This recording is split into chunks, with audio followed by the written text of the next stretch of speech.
Welcome to This Explainer. Let's jump right in and imagine a scenario we almost never think about. What if your internal organs could actually speak to you? What if they could sit down and write you a letter detailing their daily struggles, their triumphs, and, well, their frustrations? Today, we're going to explore the fascinating mechanics of human digestion by reading a very special message from your most resilient yet frequently misunderstood friend, your stomach. So, opening this letter, the very first thing your stomach writes is this really heartfelt plea. It says, "Listen, I work around the clock to process all the worldly blessings you consume. I make the nutrients you need available to you. But man, I am constantly under attack from the hidden enemies you send down to me.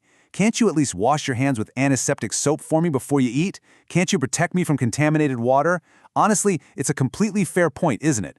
We ask so much of this organ, but we rarely show it the empathy and the cooperation it desperately needs to keep us alive.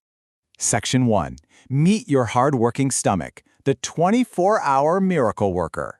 As we read on, we learn your stomach is just an absolute powerhouse. It tirelessly produces these incredibly powerful acidic substances designed to dissolve all kinds of food, while ruthlessly killing off the vast majority of harmful bacteria trying to sneak into your system. But beyond those digestive acids, it possesses a literal biological superpower, which is rapid healing.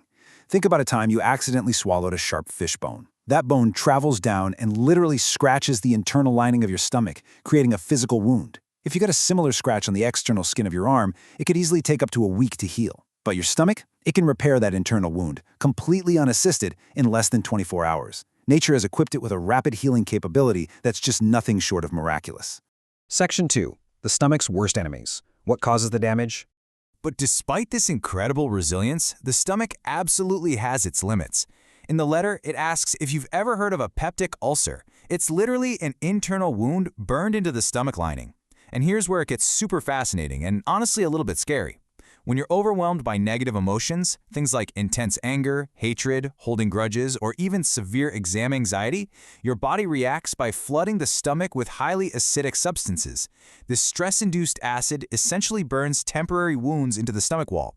When this happens, you have to completely overhaul your habits, moving away from 3 heavy meals a day to eating much smaller, easily digestible meals until the pressure is off and the stomach can finally heal.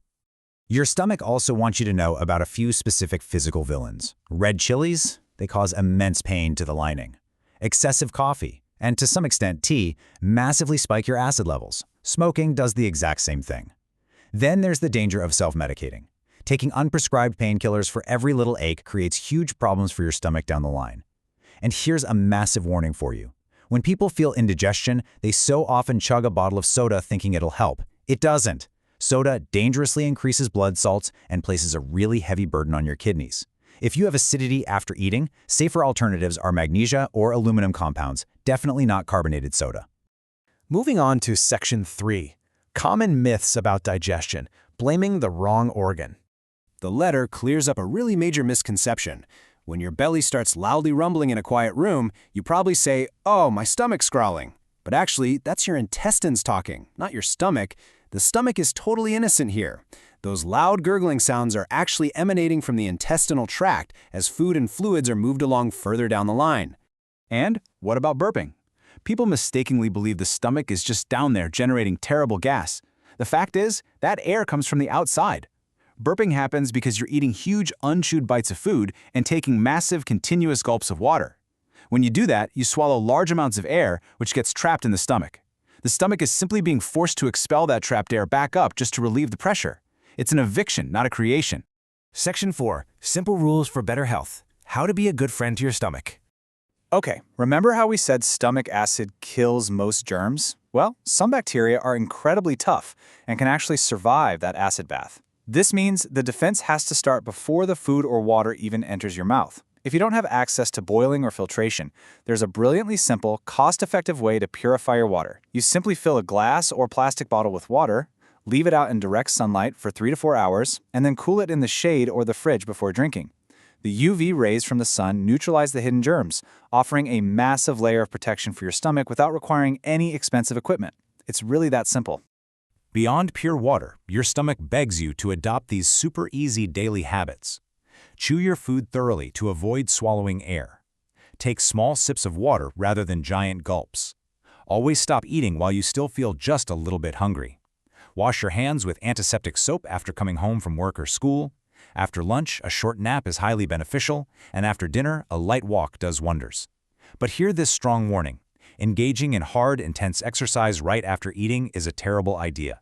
It literally freezes the stomach's movements, leaving your food sitting there completely undigested for hours. Section 5. Crucial health warning signs. When it's not just a stomachache. Toward the end of the letter, the tone shifts to a critical, really urgent health warning. We brush off abdominal pain all the time, don't we? But I want to pose this direct question to you. Is it really just a stomachache? When you feel a sharp pain in that specific area, are you absolutely sure you know what's causing it? Because making the wrong assumption here can actually be fatal. People tragically lose their lives to heart attacks because they mistakenly assume the severe pain radiating in their stomach area is just bad indigestion. If anyone experiences severe pain in the stomach region that lasts for over an hour, they must contact a doctor immediately. Often this isn't a stomachache at all. It can be the referred pain of a heart attack or an acute issue with the gallbladder. Literally, never ignore prolonged pain in this area, assuming it's just something you ate. Now, a slightly less critical but incredibly common issue is heartburn. Heartburn is essentially a mechanical failure. The stomach has a valve that opens to the intestines. Sometimes, and this is often exacerbated by heavy smoking, this valve fails to close properly. This allows a bubble of gas mixed with highly acidic stomach fluid to escape upwards into the sensitive food pipe, causing that distinct burning sensation in the chest. Occasional heartburn is totally normal and nothing to panic about, but if it's a constant thing, you absolutely need to see a doctor. Section 6. The Ultimate Defense System, Emergency Evacuation. So, sometimes, despite our absolute best efforts, we consume something truly toxic or dangerous. When the amount of poison or bad food exceeds the stomach's normal processing ability, a radical final mechanism is triggered just to keep you alive. We call it vomiting, and we usually think of it as a sickness. But we really should reframe it. Vomiting is a brilliant automatic defense system commanded directly by the brain. When the brain detects toxic food, it instantly sends orders. Various glands and organs kick into high gear. The lower part of the stomach forcefully compresses, the food pipe opens wide, and the toxins are rapidly evacuated from your body. It's basically your body's built-in emergency hospital procedure, saving you from deadly poisoning without you having to do a single conscious thing. Your stomach works incredibly hard to protect you, nourish you, and heal you. So as we wrap up this explainer, I want to leave you with this provocative question. What is one simple, actionable habit you'll change today to reward your stomach for its tireless work? Will you chew your food longer, drink water in smaller sips, manage your stress better? Think about it and actually implement it. And of course, the stomach is just the first major stop. The true journey of digestion and absorption happens next, and that leaves us intensely curious about the deep, winding world of the intestines. But hey, that is an explainer for another day. Thanks so much for joining me.